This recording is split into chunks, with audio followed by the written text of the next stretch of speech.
যদি বিএনপির লোকরা প্রস্রাব করে একমাত্র, তাহলে প্রস্রাবের তোরে ভেসে বঙ্গোপসাগরে গিয়ে পড়বে।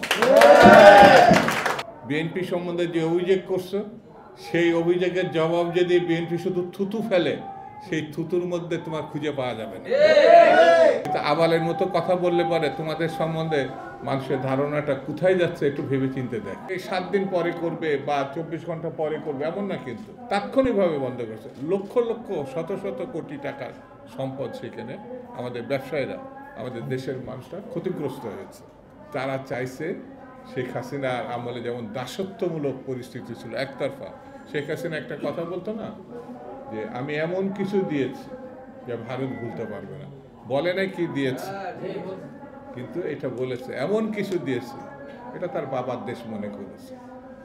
এটা তো এই দেশের জনগণের দেশ, এই দেশের মানুষের রক্ত অর্জিত মুক্তিযুদ্ধের মধ্য দিয়ে দেশ স্বাধীন হয়েছে। তাহলে পরে এটা কেন হবে, কেন আমাদের মানতে হবে? ভারতের যেমন প্রতিহিংসার রাজনীতি, আওয়ামী লীগের যেমন শাসনকালে প্রতিহিংসার রাজনীতি, এখনও আমরা সেই প্রতিহিংসার রাজনীতি দেখছি। জনগণের ভোটে নির্বাচিত হওয়ার পরেও যাকে ঢাকার মেয়রের দায়িত্ব দেওয়া হয়নি, সেই ছেলেটি ইন্ডিয়ান ইসরায়েল কোর্ট এখন তার পক্ষে রায় দিয়েছে। এখন সম্পূর্ণ প্রতিহিংসাবশত দেখবেন এর ব্যাকগ্রাউন্ড মধ্যে ছাত্রলীগ লুটপাটে চূড়ান্ত করার লক্ষ্যে ইশরাককে ওখানে বসতে দেওয়া হচ্ছে।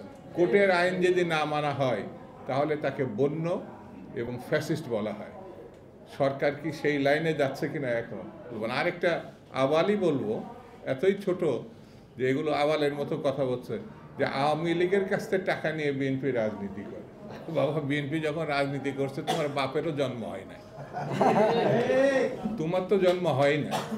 বিএনপির কি দেখছো? বিএনপি যখন রাজনীতি শুরু করছে, বাংলাদেশের কৃষকের, শ্রমিকের, মেহনতি মানুষের উন্নয়নের নেতৃত্ব দিয়েছে শহীদ জিয়া রহমান। কইছিলা বাবা, কথা বলার আগে একটু চিন্তা করবা। আমরা ভেবেছিলাম তোমরা জাতীয় রাজনীতিতে এসে একটা কিছু হবা, কিন্তু আবালের মতো কথা বললে পরে তোমাদের সম্বন্ধে মানুষের ধারণাটা কোথায় যাচ্ছে একটু ভেবে চিনতে দেয়।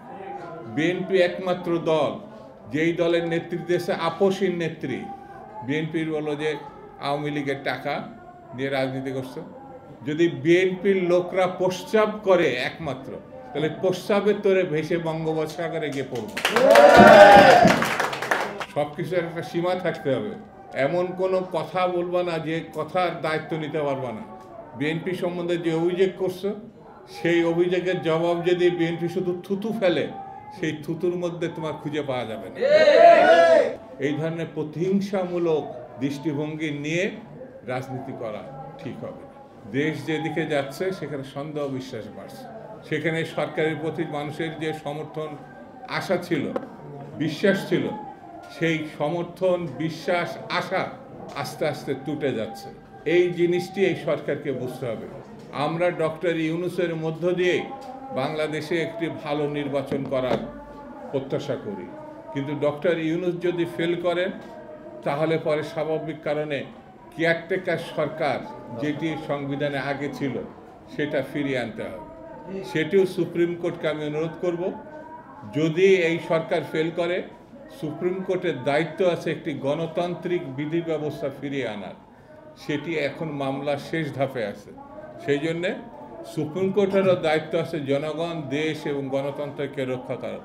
সেই জন্যে ডক্টর মোহাম্মদ ইউনূসকে অতি সতর্কতার সঙ্গে পরিস্থিতি অনুধাবন করে একটি ভালো নির্বাচনের দিকে তিনি যাবেন।